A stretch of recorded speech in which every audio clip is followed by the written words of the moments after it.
Vous n'avez pas allumé le micro, pardon. Voilà, donc je disais que je nous salue dans le beau et précieux nom de notre Seigneur Jésus-Christ. Amen. Que sa grâce et sa paix nous soient multipliées encore en abondance ce matin. Amen. Nous bénissons le Seigneur pour ce mois particulier qu'il nous donne, n'est-ce pas? Amen. Donc depuis le début du mois, nous étudions ensemble ce thème précieux, le Saint-Esprit, gage de la gloire de Dieu. C'est un thème magnifique, n'est-ce pas? Depuis le début, qui a déjà été béni. Amen. Comme moi, j'ai été béni et je bénis le Seigneur pour cela. Comme je le disais tantôt, ou une fois, lorsque nous expérimentons, n'est-ce pas, des thématiques comme ça, on a envie d'une seule chose, c'est que ça continue, n'est-ce pas, le mois prochain, le mois suivant, et etc. Parce qu'il y a tellement de choses à dire. Et donc, par ce thème, depuis le début du mois, donc, nous comprenons, ou par les interventions des exhortateurs, les vendredis ou bien les prédications, le Seigneur veut nous amener encore à comprendre qui est le Saint-Esprit, n'est-ce pas? Qui est le Saint-Esprit. Nous arrivons à comprendre pourquoi le Seigneur, dans Jean 14, a insisté sur le fait que le Saint-Esprit est important. Il est important que le Saint-Esprit vienne parce que lui, il va partir. Il est important pour nous de saisir pourquoi pour nous, en tant qu'Église, nous ne pouvons pas vivre sans le Saint-Esprit, n'est-ce pas? Amen. Et surtout, de réaliser ce que ça signifie, n'est-ce pas? Sa présence, ce que sa présence signifie pour nous dans chaque aspect, voilà, de nos vies. Et ce matin encore, je veux que nous lisions 3 portions des Écritures, toujours pour aller dans ce sens de la thématique du mois, du Saint-Esprit. Vous savez, on sait, on connaît. Plusieurs, nous savons qu'on reçoit le Saint-Esprit. Nous voyons des manifestations de gloire où le Saint-Esprit agit. Nous avons le privilège même au milieu de nous, parfois dans des temps de prière, des soirées de prière, le Saint-Esprit fait du bien tellement à son Église que des gens n'arrivent pas à supporter sa présence, n'est-ce pas? Nous voyons des gens tomber sous l'effet de sa présence, sous la manifestation glorieuse de la présence de Dieu. Mais le Saint-Esprit, comme nous l'avons vu déjà le vendredi, le Saint-Esprit n'est pas qu'une puissance, n'est-ce pas? On est d'accord? Le Saint-Esprit n'est pas que puissance. Lorsque nous venons au culte, nous nous attendons à ce que le Saint-Esprit se manifeste dans nos vies, mais le Saint-Esprit ne donne pas que des émotions lors d'un culte. On est d'accord? Le Saint-Esprit ne fait pas que cela. Par sa puissance, nous parlons en langue, mais le Saint-Esprit, c'est plus. C'est vrai, nous pouvons faire des prédications sur tout ce que je viens de citer. Comment est-ce que le Saint-Esprit, en se manifestant dans la vie du croyant, nous fait vivre ces choses-là. Mais le Saint-Esprit, c'est bien plus. C'est beaucoup plus que cela. Je n'ai pas la prétention de dire tout, n'est-ce pas, ce qu'il y a à savoir sur la personne du Saint-Esprit. Et je sais que les choses même que je vais dire, ce sera des rappels pour certains, peut-être des informations ou des instructions pour certains, mais je reste convaincu d'une chose, c'est que même si ce que je dis, n'est-ce pas, ne correspond pas à ce que quelqu'un a envie d'entendre ou a besoin d'entendre, le Seigneur est en mesure de lui parler. Ou que le Seigneur lui a déjà même parlé au travers de la modération, ou même pendant le temps des annonces, parce que c'est possible. Amen. C'est possible que le Seigneur parle à quelqu'un même pendant le temps des annonces. Donc, je veux dire ce matin, ou je veux nous inviter ce matin à lire 3 portions des Écritures. Il y a d'autres portions que nous allons exploiter avec le temps.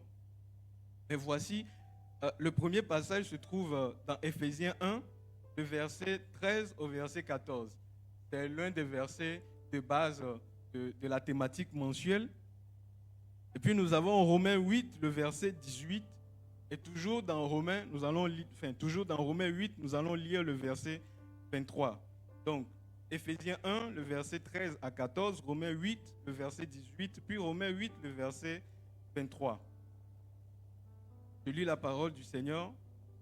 Éphésiens 1, verset 13 à 14. Et vous, après avoir entendu la parole de la vérité, l'évangile de votre salut, en lui vous avez cru et vous avez été scellés du Saint-Esprit qui a été promis, lequel est un gage de notre héritage pour la rédemption de ceux que Dieu s'est acquis à la louange de sa gloire. Romains 8, le verset 18, nous dit, j'estime, c'est l'apôtre Paul qui parle, il dit, j'estime que les souffrances du temps présent ne sauraient être comparées à la gloire à venir. Il sera révélé pour nous.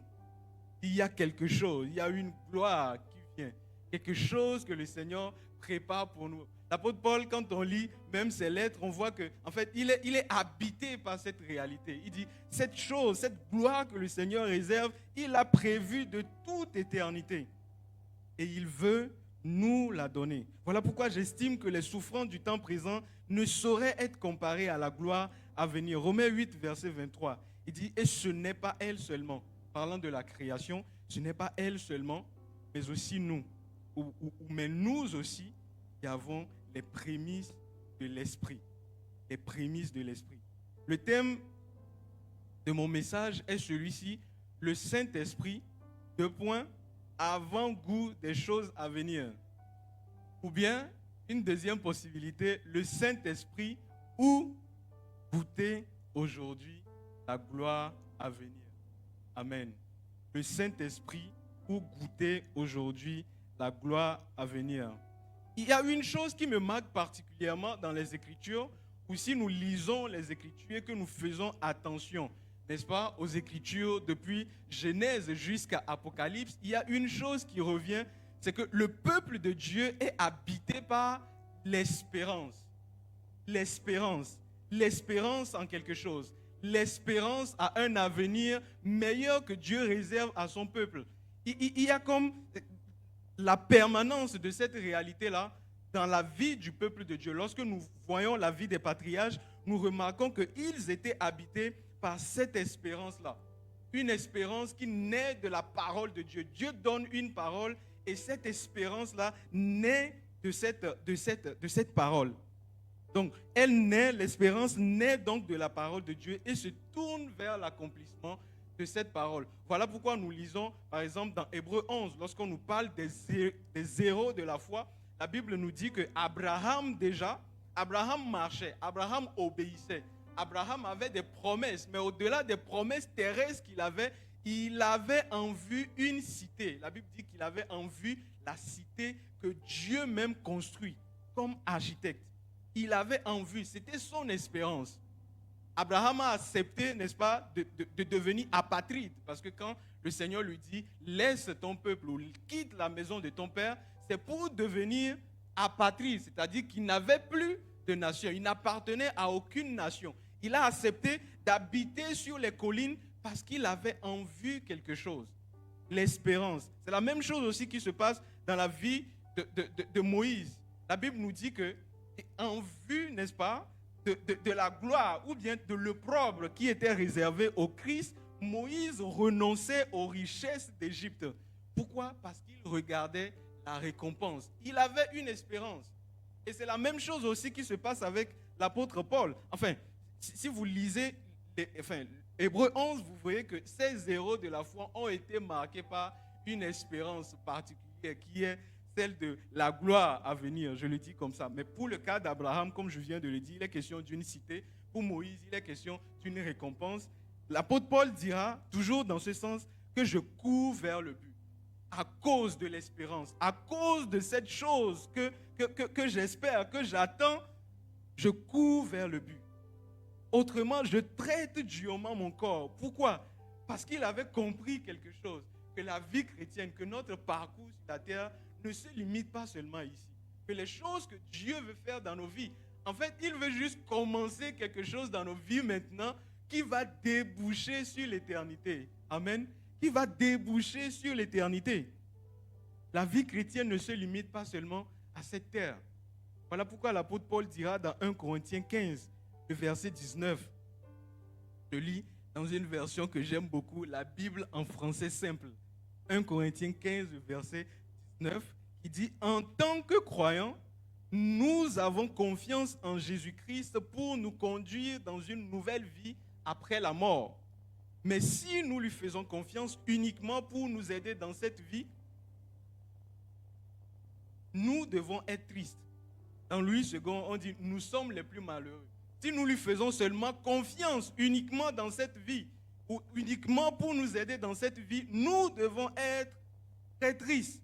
Tout le monde va être très triste pour nous. Nous sommes donc les plus tristes de tous. Frères et sœurs, comme l'apôtre Paul l'a compris, en fait, la gloire que le Seigneur nous réserve n'est pas premièrement matérielle. Quand je dis matériel, c'est au sens où n'est pas premièrement limité en fait, aux réalités de la terre. Comme je le dis, le Seigneur débouche ou bien s'introduit dans notre réalité terrestre, mais avec pour objectif de nous conduire dans son éternité. Amen. Avec pour objectif de nous conduire vers quelque part. Et ici, je pense qu'il est important que nous puissions renouveler notre intelligence à ce propos. Parce que souvent, quand on parle de la gloire de Dieu, on parle de vivre la gloire, on parle de vivre, n'est-ce pas, la présence, enfin, la gloire de Dieu tout simplement. On a souvent, je ne sais pas comment c'est arrivé, mais on pense très vite à l'argent, n'est-ce pas? Vivre la gloire de Dieu, c'est être béni financièrement, n'est-ce pas? Vivre la gloire de Dieu, c'est avoir des positions, c'est avoir une visibilité. C'est réussir la terre. En fait, la gloire de Dieu se manifeste dans ça, dans notre réalité terrestre. Mais le Seigneur vise beaucoup plus. En tant qu'enfant de Dieu, nous, la gloire de Dieu, n'est-ce pas? La gloire pour laquelle le Seigneur nous prépare, c'est voir Jésus-Christ. La Bible dit, lorsqu'il viendra, nous serons tels qu'il est, n'est-ce pas? Tel qu'il est, nous serons comme il est. Nous serons transformés à son image. Pour nous, vivre la gloire de Dieu, c'est être parfaitement donc transformé en la nature de Christ. Pour nous, vivre la gloire de Dieu, c'est être libéré du péché. Parfois, moi, sincèrement, parfois la sanctification me fatigue. Pas parce que je ne veux pas me sanctifier, mais je me dis, Seigneur, si j'ai déjà le Saint-Esprit, mais bon, qu'on en finisse une fois pour de bon. Est-ce que j'ai besoin? Non, le Seigneur veut nous transformer. Et c'est une gloire. C'est comme ça qu'il nous fait jouir de la gloire. Pour nous vivre cette gloire-là, c'est vivre sa présence. Avoir un corps glorifié, comme l'apôtre Paul le dira, et connaître dès à présent, mais aussi pour le futur, connaître une communion parfaite avec Dieu. Une communion parfaite avec Dieu. Aujourd'hui, quand nous venons à l'église, c'est vrai, quand nous quittons nos maisons, nous prions, n'est-ce pas? Quittons de la présence de Dieu. Mais quand nous venons à l'église, ton Seigneur manifeste ta présence. C'est comme si il y a cette réalité que parfois on n'a pas cette conscience permanente de la présence de Dieu. Mais la gloire que le Seigneur nous réserve rendra cette conscience-là permanente. Je ne sais pas si vous me comprenez. La gloire que le Seigneur nous réserve fera en sorte que nous n'ayons même pas à penser, est-ce que nous sommes sortis de la présence de Dieu? Est-ce que nous jouissons? Nous serons pleinement intégrés à sa gloire. Voilà pourquoi les bénédictions terrestres ou bien la réussite que nous expérimentons sur cette terre ne peut pas toujours nous combler. Ne peut pas toujours nous combler. Pourquoi? Parce que Dieu nous a fait pour quelque chose de plus grand que les choses de la terre. Vous savez, dans le cœur de chacun d'entre nous, il y a une forme de nostalgie. Il y a une volonté, n'est-ce pas, de vivre des choses plus grandes que ce que nous vivons maintenant. Voilà pourquoi l'Ecclésiaste dira que Dieu a mis dans le cœur de l'homme la pensée de l'éternité. Et c'est ça que le Saint-Esprit entretient. C'est cette espérance que le Saint-Esprit entretient dans nos cœurs. Et j'aime ce que l'apôtre Paul dit dans Éphésiens 1, le verset 17 au verset 18. Devant cette conscience-là qu'il y a une espérance qui nous attend, devant cette conscience-là qu'il y a quelque chose de plus grand que le Seigneur réserve pour nous, il dit ce qu'il faut pour vous, c'est que Dieu ouvre vos esprits. Toujours dans la version Bible en français simple, il dit je prie pour que Dieu ouvre vos esprits, alors vous comprendrez ce qu'il avait choisi de vous donner. Regardez ce qu'il dit. vous comprendrez ce que Dieu avait choisi de vous donner. Donc avant même que vous ne le connaissiez, Dieu avait choisi déjà des choses de te donner. Dieu avait choisi des choses de me donner. Et Paul dit que ce n'est pas un esprit ouvert, pas la prière, que nous pouvons arriver à cette compréhension. Vous saurez les bonnes choses. Il vous a fait espérer certainement ces bonnes choses. Vous saurez de très grandes et riches choses. Il les avait préparées pour son peuple. Oh, je prie que le Seigneur nous donne de réaliser les choses qu'il a préparées. Je prie que le Seigneur nous donne en fait, je vais dire, de penser à ces choses-là qu'il a réservées pour nous. Vous savez, lorsque Christ meurt à la croix, ce n'est pas seulement pour, je vais dire, nous donner une meilleure vie, n'est-ce pas? Notre meilleure vie ici sur la terre. C'est bien c'est pour des richesses bien plus supérieures. Et comme je viens de dire, c'est cette espérance qui fait que l'apôtre Paul dit, voici pourquoi je regarde toutes choses, n'est-ce pas, comme de la boue. Ou bien voici pourquoi je peux traiter durement mon corps. Une chose qui m'afflige souvent, c'est pas que dans le monde aujourd'hui, les gens ne croient plus. C'est qu'au milieu de l'église, il y a des gens qui croient, mais leur espérance est petite. C'est qu'au milieu de nous, notre espérance, n'est-ce pas, dans les réalités célestes est devenue restreinte, réduite. Autrement dit, qu'on a remplacé la grandeur de l'espérance biblique, n'est-ce pas, par une attente centrée sur ce qu'on peut obtenir maintenant. C'est une réalité que le monde actuellement, enfin, je ne sais pas si je dois dire actuellement, parce que quand on parle même de l'ancien, je veux dire, quand les gens de 1950 parlent de leur époque, ils disent que la vie était dure, notre réalité nous dit aussi que la vie est dure. Je veux dire que la vie aujourd'hui est dure. La pression de la réussite est sur tout le monde. Tout le monde veut réussir. Nous voulons réussir. Personne ne veut être, le dernier, n'est-ce pas? Personne ne veut qu'on dise qu'il a raté sa vie. Personne ne veut qu'on dise que non, il est passé à côté de ce que Dieu avait prévu pour lui. Et cette conscience permanente, n'est-ce pas, de la réussite, d'ici et maintenant, de ce que nous devons faire maintenant, je pense que ça a réduit en quelque sorte notre espérance en ce qui concerne les réalités célestes, qui concerne les réalités spirituelles, des choses que le Seigneur a destinées pour nous. Et donc on finit par croire que le salut c'est une solution, n'est-ce pas? C'est une solution pour le maintenant, pour aujourd'hui seulement. Pour aujourd'hui seulement. Alors que le salut que le Seigneur nous donne est destiné avant tout, est avant tout une destinée. Le salut que le Seigneur nous donne est avant tout une destinée. Une destinée. Vous savez, quelqu'un me dira que quand on soupire, quand on a soif, quand on cherche à ce que le Seigneur se manifeste, que la gloire de Dieu soit visible, palpable, tangible dans notre quotidien, en fait, c'est une soif saine. C'est une soif saine. Quand on désire à ce que le Seigneur se manifeste ici et maintenant, que lorsqu'on prie, que lorsqu'on crie, que la gloire de Dieu tombe, que c'est une soif, c'est la volonté, c'est le désir de vivre les choses que Dieu a prévues pour nous qui nous pousse à cela. Mais je crains que souvent,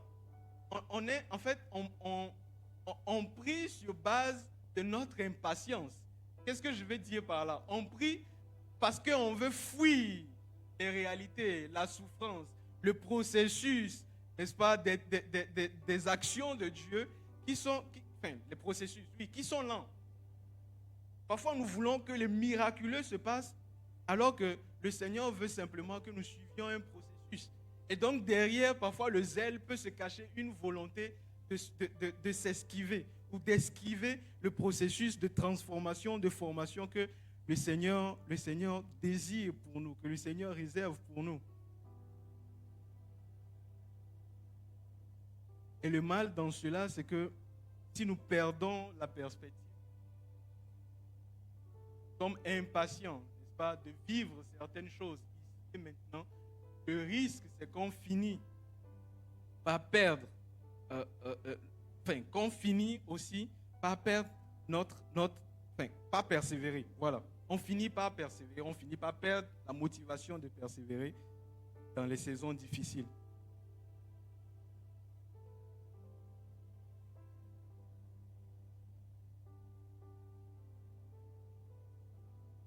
savez, Dieu agit réellement.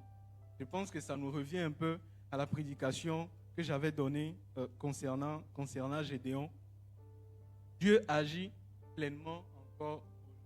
Le Seigneur est encore en action. Le Seigneur agit encore pleinement dans nos vies.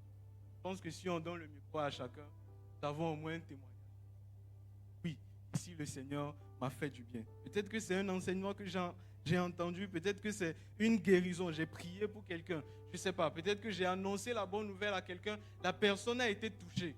Le Seigneur agit. Le Seigneur manifeste encore sa gloire aujourd'hui. Et vous savez, le Seigneur ne nous a pas appelés seulement à vivre comme si tout devait s'accomplir ici et maintenant. Et ça, en fait, si vous remarquez, c'est là le point de ma prédication. C'est là le sujet de ma prédication. C'est de dire que nous sommes un peuple en marche. Amen. Nous sommes un peuple en marche. Nous marchons vers une destinée. Nous portons une espérance qui est vivante. Amen. Une espérance qui est vivante. Une espérance qui regarde à la gloire à venir. Qui regarde à ce que le Seigneur nous réserve. Mais pour maintenant, pour les réalités de ce temps, au-delà de tout ce que nous pouvons expérimenter, n'est-ce pas, de la part du Seigneur, de la part du Saint-Esprit, Romains 8, le verset 20 à 21 nous dit que nous sommes encore dans un monde où règne le mal. Nous sommes encore dans un monde où règne le mal. Dans ce passage, on voit que la création même entière est dans une espérance, est dans l'espérance d'être rachetée, est dans l'espérance d'être affranchie de la servitude du mal. Et justement, le plan du Seigneur pour nous, c'est de renouveler toutes choses. Mais le moment viendra pour cela. Le moment viendra pour cela. Mais pour nous qui sommes sauvés maintenant, pour nous qui sommes sauvés, amen, pour nous qui sommes sauvés, nous avons le privilège de commencer déjà à goûter aux réalités, n'est-ce pas, que le Seigneur pour lesquelles le Seigneur nous a destinés. Donc pour nous qui sommes sauvés, pour nous qui avons donné notre vie au Seigneur, le Seigneur nous dit qu'il y a quelque chose pour nous. Et comment est-ce que nous savons cela? Par le Saint-Esprit qui nous donne. Par le Saint-Esprit qui nous donne. Voilà pourquoi mon message, je l'ai intitulé « Le Saint-Esprit » ou goûter, n'est-ce pas, aujourd'hui la gloire à venir. Ou goûter aujourd'hui la gloire de Dieu. Nous avons le privilège déjà maintenant de contempler cette gloire-là dans ce siècle présent, cette gloire à venir. Et dans le premier passage que nous avons lu, peut-être même avant de continuer, je remarque que certains sont en train de dormir. Touche ton voisin à côté, si quelqu'un dort, tu lui dis réveille-toi, réveille-toi. Réveille-toi. Quelqu'un qui dort, tu lui dis réveille-toi. Amen. Pas le moment de dormir, réveille-toi. Si la personne peut-être a peur de dormir à cause de l'atmosphère, je ne sais pas, il peut se mettre debout. Le Saint-Esprit n'est pas contre cela. Amen. Donc je disais que dans le premier passage que nous avons lu dans Éphésiens 1, versets 13 à 14, venez, l'apôtre Paul utilise un mot pour qualifier l'action que le Seigneur a fait ou a posé lorsqu'il nous a donné le Saint-Esprit. Il dit le Saint-Esprit est un gage. Le Saint-Esprit est un gage. Et si vous vous souvenez, ceux qui étaient là le premier vendredi du mois, le patriarche a pris le temps de nous rappeler ce que cela signifie. Et nous avons parcouru pratiquement 4 ou 5 versions qui traduisaient gage de façon différente. Et parmi ces façons-là, il y avait les arts. Il nous a donné les arts de l'esprit, les arts du Saint-Esprit. Et le mot justement qui donne cette traduction-là peut signifier aussi, il nous donne la compte, n'est-ce pas, du Saint-Esprit. Il nous donne le Saint-Esprit comme avance. Ou il nous donne le Saint-Esprit comme compte, pardon. Ça peut dire aussi qu'il nous donne le Saint-Esprit comme avance, n'est-ce pas, sur les biens que nous allons posséder, sur les biens qu'il nous réserve. Donc, quand on dit que le Saint-Esprit, par lequel vous avez été scellés, gage, Saint-Esprit, il dit, en fait, c'est le premier versement. On peut comprendre ça sous cette forme-là. C'est le premier versement que le Seigneur nous donne, que le Seigneur donne à celui qui croit. Le Seigneur fait un premier versement. C'est comme je veux payer quelque chose. Puis je dis, bon, je te donne l'avance. Donne l'avance. Ça veut dire quoi? Que forcément, je vais compléter, n'est-ce pas? Je vais compléter, je vais prendre ce pourquoi je suis en train de payer. C'est la même chose que le Seigneur est en train de faire ici avec nous. Lorsque le Seigneur nous donne le Saint-Esprit, en fait, il nous dit que c'est une avance sur les choses que nous allons expérimenter plus tard. Donc, en ayant cette conscience-là du Saint-Esprit en nous, on peut dire que, en fait, assurément, nous allons jouir de la gloire à venir. Nous dit parce que nous avons le Saint-Esprit, nous pouvons jouir déjà de la gloire à venir. Les choses que le Saint-Esprit peut nous communiquer maintenant, en fait, ne nous donnent que des indications sur ce qui nous attend plus tard.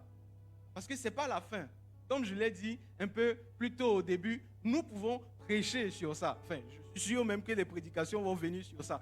Mais nous ne devons pas perdre de vue le fait que ce sont des choses qui nous préparent pour une réalité bien plus grande.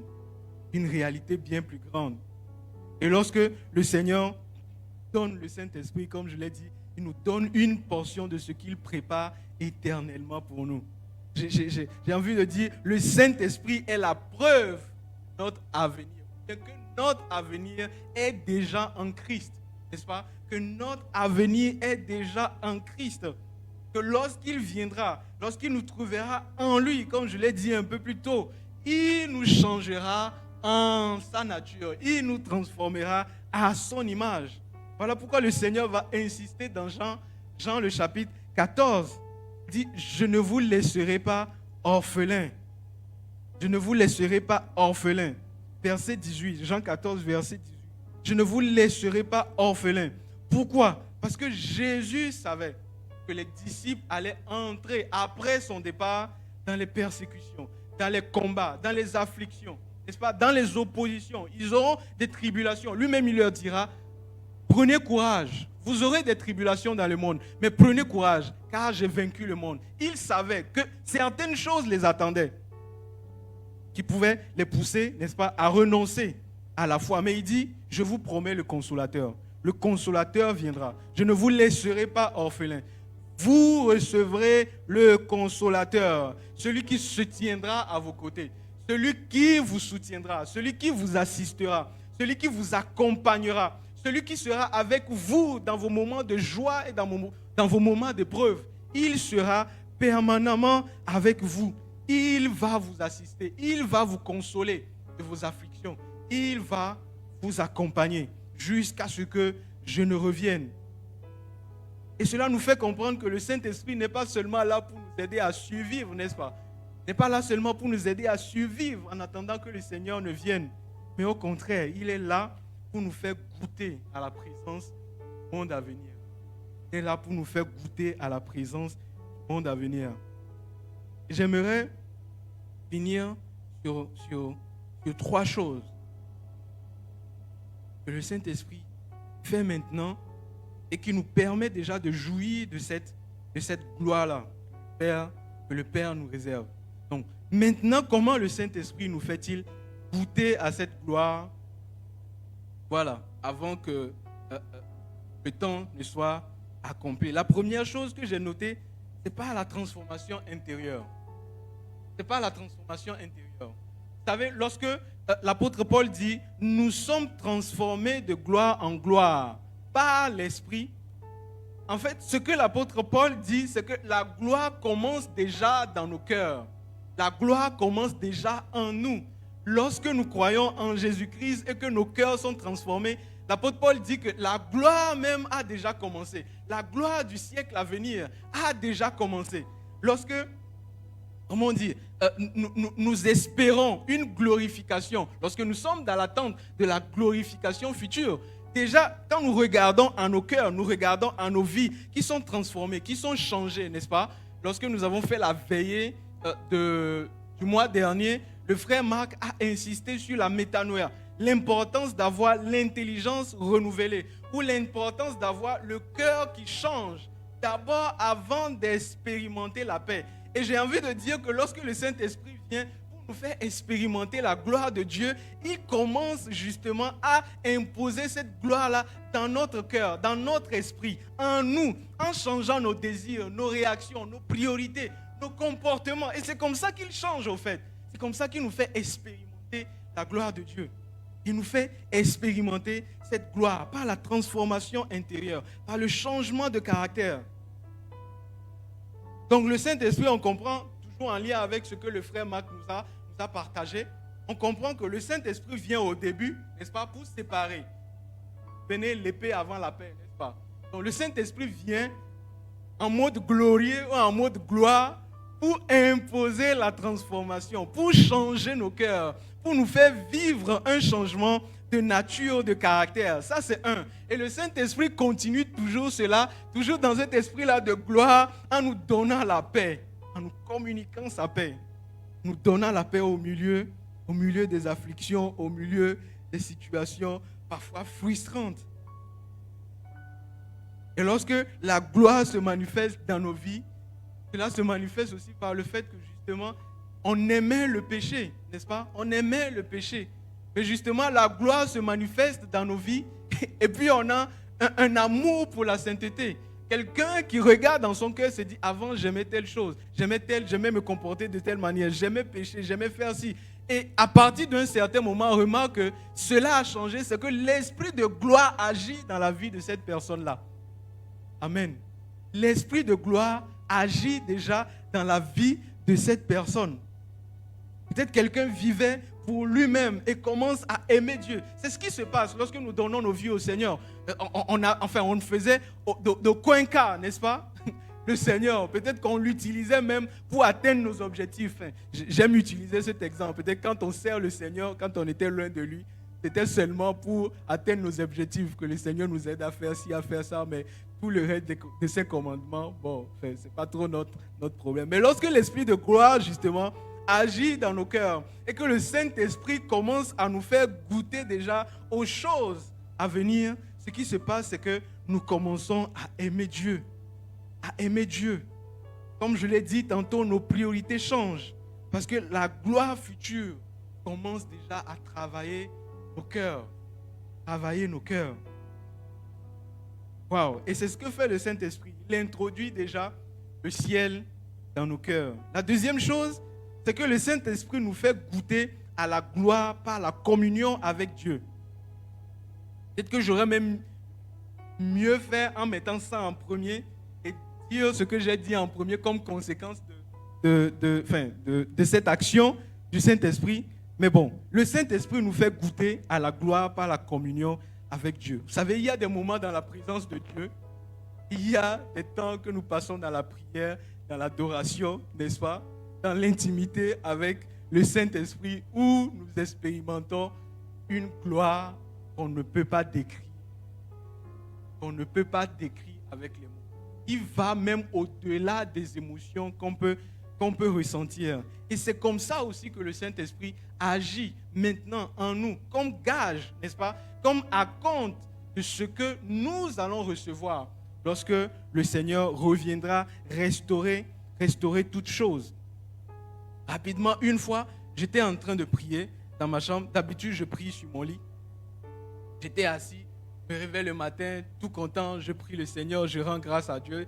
Et je crois que le Saint-Esprit me conduit à parler en langue. Et au plus je parlais en langue, plus je réalisais, je pense que c'est dans mon esprit que cela se passait. C'est comme si je me retrouvais devant le trône de Dieu. J'avais conscience de la présence de Dieu et je me retrouvais devant le trône de Dieu. Et je ne comprenais pas du tout ce que je disais dans ma prière en langue, mais j'avais conscience d'une chose, c'est que j'étais en train de rendre d'excellentes actions de grâce. J'étais en train de célébrer les merveilles de Dieu.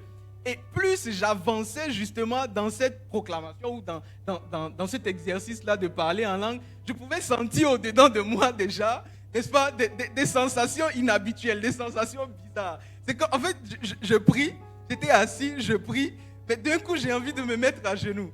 D'un coup, j'ai envie de me coucher. Je ne sais pas comment j'ai fait le jour-là. Je l'ai déjà partagé avec certains. Je me suis retrouvé au sol. Sincèrement, je me suis retrouvé au sol. Parce qu'il y avait une gloire que je ne pouvais pas expliquer. Là aussi, c'est comme ça aussi que le Saint-Esprit agit, en nous faisant déjà expérimenter une présence que la présence des hommes, au fait, ne peuvent pas nous communiquer. On peut être nostalgique d'une relation. Peut-être on a eu un gourmet et puis on se rappelle, n'est-ce pas, de la relation qu'on avait, comment est-ce que la personne nous manque. Mais lorsqu'on réalise ou lorsqu'on goûte cette présence, en fait, ça n'a rien de comparable à ce que les hommes peuvent nous faire expérimenter. Amen. Ça n'a rien de comparable. Et comme je l'ai dit, c'est par ça aussi que le Saint-Esprit nous prépare ou nous fait goûter à la gloire à venir. Voilà pourquoi, lorsque les hommes sont remplis de Dieu et remplis du Saint-Esprit, il peut souffrir dans cette réalité. Extérieurement, peut-être les choses ne sont pas en ordre dans sa vie, mais il sait une chose. Le Saint-Esprit produit la paix dans son cœur, n'est-ce pas? Le Saint-Esprit lui fait jouir de la gloire de Dieu dans son cœur, dans son fort intérieur, une paix surnaturelle. Et il peut avancer. Et comme nous l'avons lu dans Romains 8, le verset, je pense 23, la personne peut expérimenter cela parce qu'il porte déjà les prémices du royaume. La dernière chose, c'est que le Saint-Esprit nous fait persévérer dans les souffrances. Le Saint-Esprit nous fait persévérer dans les souffrances. Et quand je le dis, comprenez cela au sens où c'est une façon de jouir de la gloire. Ok? Persévérer dans les souffrances, c'est une façon de jouir déjà de la gloire qui est notre, ou que le Père nous réserve. L'apôtre Paul le dit, les souffrances du temps présent ne sauraient être comparées. Ne sauraient être comparées.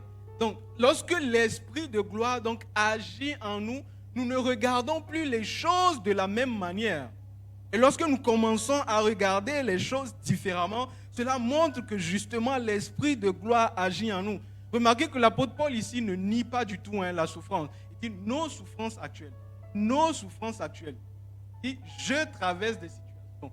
Je ne me rappelle plus trop du passage où l'apôtre Paul va faire une liste des choses qu'il a subies pour l'honneur de Christ, ou bien pour que le nom de Christ soit connu et que des vies se convertissent. Parlant du fait que lui aussi, il était apôtre. L'apôtre Paul ne nie pas les souffrances, c'est ce que je veux dire. Le Saint-Esprit, lorsqu'il vient, ne supprime pas automatiquement tous les combats. C'est pour ça que j'ai dit au départ que la création même, cette réalité où nous sommes dans une création en route vers un renouvellement, doit être permanemment présent en nous, dans notre conscience. Réaliser que l'action du Saint-Esprit ne sera pas pour supprimer les combats, mais au contraire, t'aider à les traverser. Sur base de quoi? Sur base de l'espérance. Sur base de l'espérance. Donc nous pouvons traverser les vallées parce qu'il sait ou parce que nous savons que cette terre n'est pas une finalité. Cette terre n'est pas une finalité. Pourquoi? Parce que Dieu prépare des choses plus grandes pour nous. Il prépare des choses plus grandes pour nous. Voilà pourquoi nous pouvons être aussi encouragés en lien avec ce que nous avons un peu plus tôt, dans le temps d'affermissement, à sortir, à partager cette bonne nouvelle. N'est-ce pas? À sortir, à partager cette bonne nouvelle. Partager la gloire que nous-mêmes nous vivons déjà, que nous expérimentons déjà, parce que nous appartenons déjà à une réalité qui n'aura pas de fin. Une réalité qui n'aura pas de fin. J'aimerais terminer donc en disant que, en récapitulant ce que j'ai dit jusqu'ici, que le Saint-Esprit n'est pas seulement une puissance pour aujourd'hui. Amen. Le Saint-Esprit n'est pas seulement une puissance pour aujourd'hui. Au contraire, il est la preuve. Il est la preuve que notre futur en Dieu a déjà commencé. Le Saint-Esprit dans nos vies est la preuve que notre futur en Dieu, notre futur avec Dieu, notre participation au projet de Dieu a déjà commencé. A déjà commencé. Nous avons les regards tournés vers l'avenir. Nous attendons le retour du Seigneur. Mais ça a déjà commencé. Ça a déjà commencé. Quand le Saint-Esprit agit, ce n'est pas seulement une expérience émotionnelle ou une manifestation spirituelle. C'est le siècle déjà à venir qui nous touche. Le siècle à venir qui nous touche. Les réalités à venir qui nous touchent. marchons dedans. Nous ne prenons pas à cela. Voilà pourquoi nous devons désirer le Saint-Esprit. Amen. Voilà pourquoi nous devons désirer le Saint-Esprit. Nous devons soupirer après sa présence. Voilà pourquoi nous devons le chercher. Goûtons, parce que c'est une façon de nous, pour nous, comme je l'ai dit, de goûter déjà à la présence que le Père destine. Ce que nous goûtons partiellement aujourd'hui, le vivrons pleinement un jour que le Seigneur viendra. L'apôtre Paul a dit, n'est-ce pas, qu'aujourd'hui nous voyons comme au travers d'un miroir. Ce n'est pas clair. Souvent quand on parle de miroir de l'époque, ce n'est pas d'aujourd'hui. Bronze poli. Donc la personne se voit, mais la personne ne se voit pas vraiment comme il faut. Aujourd'hui, nous sommes transformés. La gloire, c'est partiel. Le moment viendra où cette gloire-là sera totale.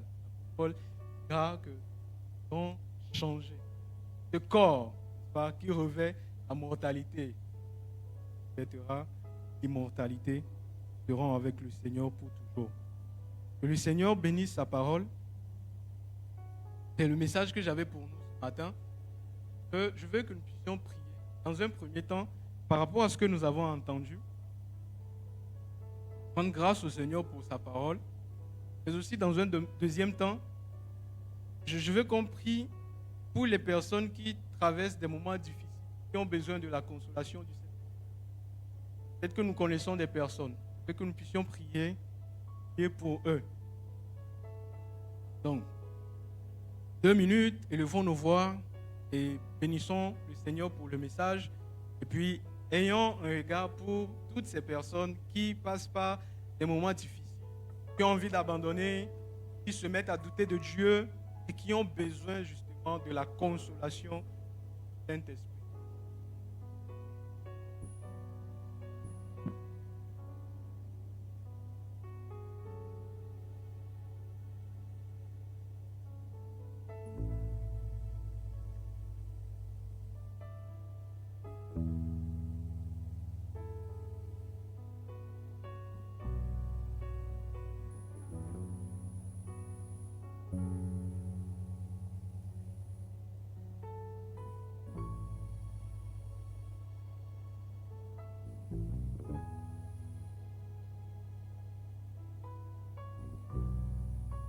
Seigneur, merci pour ta parole. Merci parce qu'il te plaît encore ce matin de nous faire du bien. Tu dis que l'homme ne vivra pas de pain seulement, mais de toute parole qui sort de ta bouche. Comme pour dire, Seigneur, que cette parole, c'est la nourriture de quelqu'un. Cette parole, c'est pour booster quelqu'un. Cette parole, c'est pour édifier quelqu'un. Cette parole, c'est pour fortifier la foi de quelqu'un. Cette parole, c'est pour pousser encore quelqu'un à chercher à communier avec le Saint-Esprit. Cette parole, c'est pour amener encore quelqu'un à chercher l'intimité avec toi. Seigneur, merci parce que aussi cela, c'est une façon pour nous de prendre part à la gloire à venir. Lorsque le Saint-Esprit nous fait entendre ta parole et nous fait réaliser que cette parole est importante pour que nous la pratiquions, Seigneur, c'est une façon de jouir de la gloire que tu nous réserves. Tu as dit, oh, il t'a plu de conduire beaucoup de fils à la gloire. Seigneur, merci parce que nous avons trouvé grâce, Dieu, et que tu nous as inclus, Seigneur, dans ton plan de toute éternité. Seigneur, je veux prier pour toutes ces personnes qui passent par des moments difficiles, des situations compliquées.